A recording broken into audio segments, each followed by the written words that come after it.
Ce qui suit est la transcription d'un échange entre Matteo de Stefano, désigné ici comme moi, et son soi supérieur, désigné comme je suis. Dans cette capsule, la voix masculine incarnera le moi, tandis que la voix féminine représentera le je suis. Cette conversation intitulée Inconditionnalité a été réalisée le 15 mars 2021. Hier, j'ai décidé de lâcher prise, de me rendre. Et quand je l'ai fait, tout a subitement changé. Ce que j'avais prévu pour le second semestre de cette année a soudainement perdu tout son sens. En lâchant prise, plusieurs des projets que j'avais prévus à partir du mois d'août sont également tombés à l'eau. La situation planétaire de cette année, comme celle de l'année dernière, a rendu le monde entier irrégulier, difficile à gérer, plein de surprises et de blocages. Il est impossible de planifier quoi que ce soit à long terme, car tout est changeant et en même temps semble plus statique que jamais. Je me souviens comment, depuis 2015, j'ai reçu des messages sur ce que je devais faire cette année 2020. Tout me portait à croire que cette année serait celle où tout aboutirait, ma mission. Mais non. Finalement, tout s'est passé à l'envers. J'ai commencé avec la Kundalini planétaire en 2017 et je termine maintenant avec la Kundalini en 2021. Je devais connecter les 12 nœuds planétaires en 2018 et je termine en les programmant pour la mi-2021. J'ai prévu de faire les alignements et les connexions en 2019 et cela s'est finalement fait en 2020. Tout cela de manière inattendue. Je me souviens qu'en novembre 2019, mes guides m'ont dit « La façon de réactiver le monde est de l'arrêter et cela se fera par le biais d'un virus ». Je pensais qu'il faisait référence à un symbolisme, selon lequel je devais semer dans le monde des informations du nouveau temps, conservées dans une structure en forme de bactériophage, en le plaçant aux extrémités de la Terre afin de multiplier la conscience comme un virus, nous protégeant ainsi des bactéries éthériques. Mais non, le message était littéral. Ce serait un virus, et ce virus serait le coronavirus. Ma tâche était d'activer le coronavirus, et au final, l'idée était d'apporter la conscience pendant le coronavirus. Tout a changé, et en même temps, non. Ce qui a changé, ce sont tes attentes sur ce qui devait arriver. Ce qui a changé, c'est ton idée, ton rêve, ton intention, ton désir. Mais ce qui devait arriver n'a pas changé. Cela aurait pu être mieux ou pire. Mais finalement, c'est arrivé. Et pourquoi est-ce arrivé? Parce que tu t'es battu pour que cela arrive. Non, c'est arrivé parce que j'ai arrêté de me battre pour que cela arrive. J'ai lâché prise. Exactement. Sinon, tu n'aurais jamais fait tout ce que tu as fait. Des milliers de personnes auraient perdu l'occasion de se connecter chaque jour avec toi, de faire leur travail intérieur. Cela n'aurait été qu'un voyage, une belle anecdote sans transformation intérieure, pour des milliers de personnes, seulement pour toi. L'objectif était le réseau, et ce que tu fais est un héritage pour le réseau de conscience. La Terre sera toujours là, et tu pourras toucher ces points au moment opportun. Tu dois simplement lâcher prise. C'est ce que j'essaie de faire. Mais ce n'est pas l'affaire d'un seul jour. C'est une question de pratique, de reconnaissance. Il s'agit de se libérer des attentes. C'est-à-dire que pendant longtemps, j'ai espéré que les choses se passeraient d'une certaine manière, et elles ont fini par se passer autrement. Nous avions convenu de le faire d'une certaine manière, du moins, c'est ce que j'avais compris. Penses-tu qu'il y avait des conditions contractuelles? Eh bien, pas spécifiquement des termes contractuels, mais au moins je pensais que nous l'avions déterminé. Dans l'univers, il est difficile de déterminer quoi que ce soit, car il est compliqué de dire à l'Éternel qu'il a une limite. Pour l'univers, les conditions n'existent pas. Alors, Tu le sais déjà, l'univers est inconditionnel. mais nous sommes conditionnés. Pas exactement, vous êtes programmé. Et c'est pourquoi vous croyez parfois que la condition fait partie du programme à suivre. Quelle est la différence entre une condition et une programmation? Le mot programmation vient de pro, plus loin, et gramma, écriture. Ainsi, un programme est quelque chose qui est écrit pour plus tard, comme un programme génétique ou un programme télévisé. Ce sont des écrits, des enregistrements, des données qui ont été réunies dans un ordre cohérent et spécifique dans le but d'obtenir un résultat ou d'être présentés plus tard. Les programmes génétiques expliquent comment une personne est le résultat de données accumulées à partir des expériences de ses ancêtres, qui se manifestent tout ensemble en toi comme résultat final. Un programme télévisé serait le processus de pré-production, de production et de post-production d'un contenu, assemblant les différentes parties pour créer un contenu final qui sera diffusé ultérieurement. Vous comprenez ainsi qu'une programmation est l'action d'enregistrer et de combiner des données dans le but de les interpréter ultérieurement comme un tout. En revanche, une condition est différente, et vous pouvez la comprendre de deux manières. Passons au concept le plus ancien, qui est celui qui nous intéresse.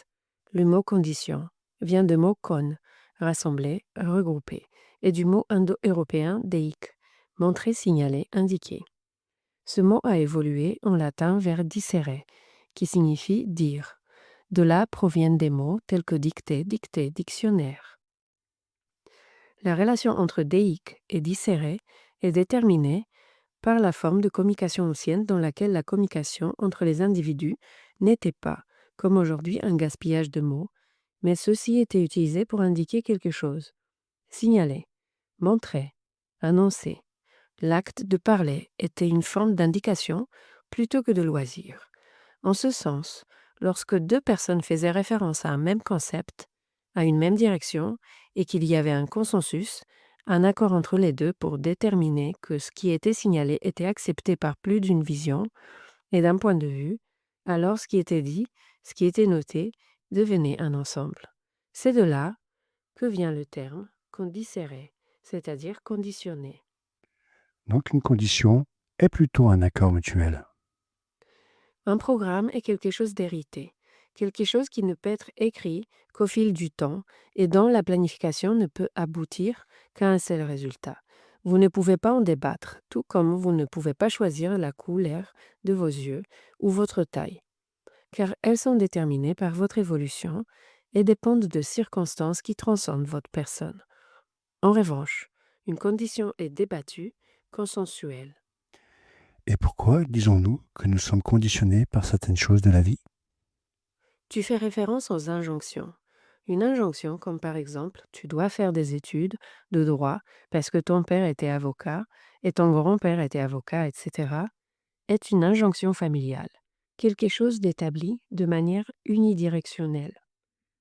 Le corps est habitué à recevoir des ordres, car c'est ainsi que survit le troupeau. C'est pourquoi les humains, même si leur famille leur fait du mal, ont tendance à obéir à ces mandats, afin d'être acceptés car quelque chose au fond d'eux leur dit que sans le clan, ils pourraient mourir de faim, au milieu du désert. Le mot mandat vient des mots manus, main, et datus, donner, et fait référence à quelque chose qui est donné à la main, une mission à accomplir ailleurs. C'est ainsi qu'est apparue la demande de transmettre quelque chose à la génération suivante, quelque chose qui doit être remis à un nouveau moment. La condition fait référence à la décision d'accepter ce mandat imposé. Elle fait référence à l'acceptation de ce qui est reçu. Imaginez donc qu'il existe un programme sous forme de parchemin qui est transmis de génération en génération, sous forme de mandat, et qui devient une condition lorsque vous tendez la main pour recevoir ce que l'autre vous donne. Bien sûr, c'est mon propre choix qui me conditionne, pas le monde extérieur, ni la famille. En réalité, ce qui me conditionne, c'est ce que j'accepte du monde. Je suis le seul à avoir choisi de vivre tout cela de la manière dont je l'ai vécu. Maintenant tu comprends. Tu as reçu avec amour un mandat, le mandat d'un programme. Le programme est la reconnexion du réseau. Le mandat provenait d'êtres d'autres dimensions et du passé. Mais tu as conditionné tes actes dans la manière de le réaliser, en cherchant obstinément à le remplir selon tes attentes. Tu as créé le mandat en une condition, Et cette condition en un poids, ton propre piège. C'est pourquoi, pour te libérer de ces conditions, tu dois renoncer à l'attente utopique de la façon dont les choses devraient être. Tu viens de me donner un sacré coup de massue derrière la tête. Un bon coup de poing donné, Attends remet beaucoup d'esprit dans le droit chemin, disait-on. Bon, c'est une apologie de la violence. Ce n'est pas le cas si tu te donnes toi-même le coup. C'est ton propre rappel à l'ordre. Cela implique donc que l'attribut à éveiller ici est l'inconditionnalité. Qu'est-ce que cela signifie? Comment l'appliquer? L'inconditionnalité est la libération de toutes les conditions que tu t'es imposées et que tu n'avais pas la volonté d'alimenter. La condition humaine, par exemple, le fait de t'identifier comme humain, te limite à te comprendre comme faisant partie du tout, acceptant ainsi la condition animale, végétale, minérale, spirituelle. Les conditions sont les programmes transmis par des mandats que nous faisons nôtres. Nous accrochons à ces idées comme si elles étaient uniques, comme si elles faisaient de nous ce que nous sommes. L'inconditionnalité parle de la capacité à passer le relais, à ne s'accrocher à aucun programme, à comprendre qu'il s'agit simplement d'expériences, que tout passe, que chacun ajoute une partie au livre de la vie, mais que celui-ci ne m'appartient pas, car ce ne sont que des expériences, un conte, une histoire, que je peux transmettre à d'autres, et cela vous aide à voir que tout ce que chacun de vos ancêtres ou contemporains a vécu ou vit est parfait pour chacun d'entre eux, en accord avec leurs propres conditions, leurs propres choix de vie, et en acceptant leurs choix, leurs conditionnements, tu acceptes les tiens, et en même temps, tu te libères, car tu te rends compte que chacun vit la vie qu'il est capable de vivre, ou qu'il a accepté de vivre, ni plus ni moins. Même la guerre? C'est vrai, car tu peux toujours chercher des moyens d'en sortir. Rester dans une guerre n'est rien d'autre que l'idée de s'accrocher à un endroit. Défendre un territoire n'est rien d'autre qu'une idée d'attachement à ce que je considère comme mien, même si rien ne m'appartient vraiment. Chacun est conditionné par ses propres choix, et non par des ordres, car je peux choisir de laisser tomber le parchemin par terre et d'être libre. Et pourquoi ne le faisons pas?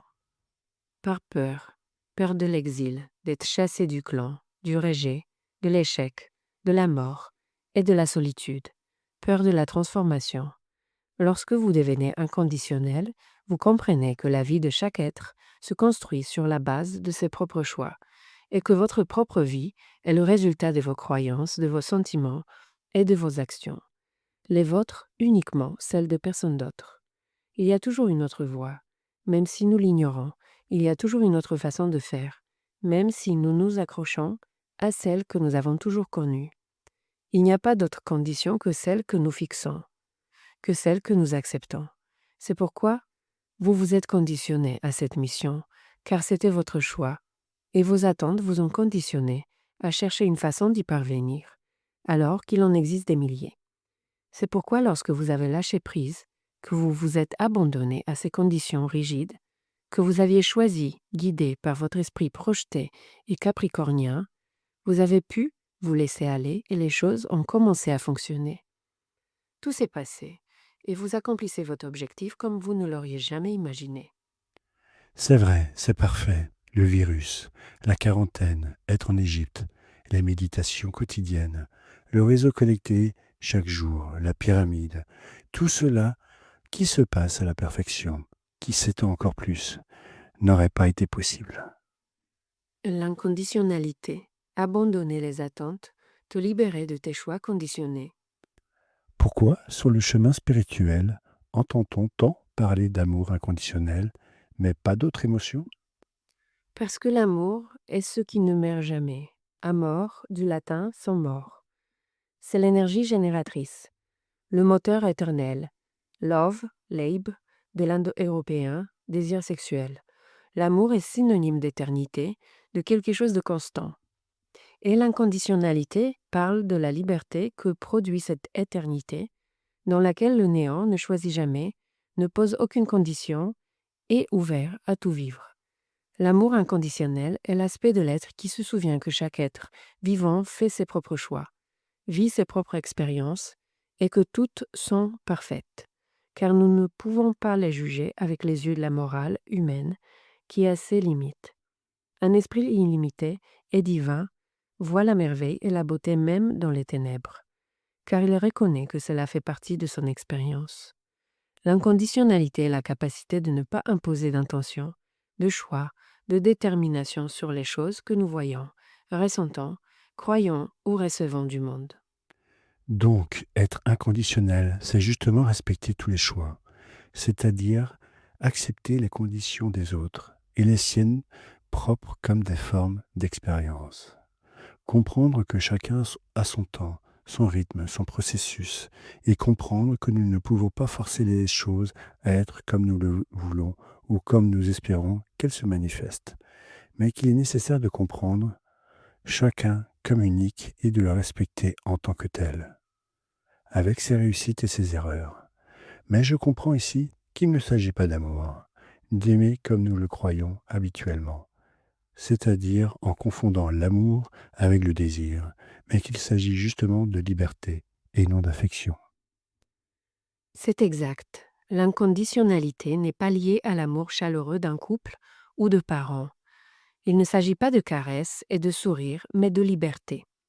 Liberté dans le choix et respect de ceux-ci, des choix qui n'interfèrent pas avec les choix des autres. L'inconditionnalité est la qualité du respect et de l'acceptation des processus de chaque être. Je deviens inconditionnel lorsque je regarde le monde et que je l'aime pour ce qu'il est et non pour ce que j'espère qu'il soit. Car le monde est une constante de choix. Des milliers de programmes que nous écrivons à travers les conditions que nous manifestons dans notre existence. Votre condition est votre choix. Votre choix est votre liberté. La liberté est amour, et l'amour est éternel. Et l'Éternel ne choisit jamais, car il est simplement. Élargissez vos horizons vers l'éternel, en enveloppant chaque être dans une étreinte inconditionnelle, en respectant chaque choix dans leur vie, et vous comprendrez la clé du véritable amour. Je suis inconditionnel.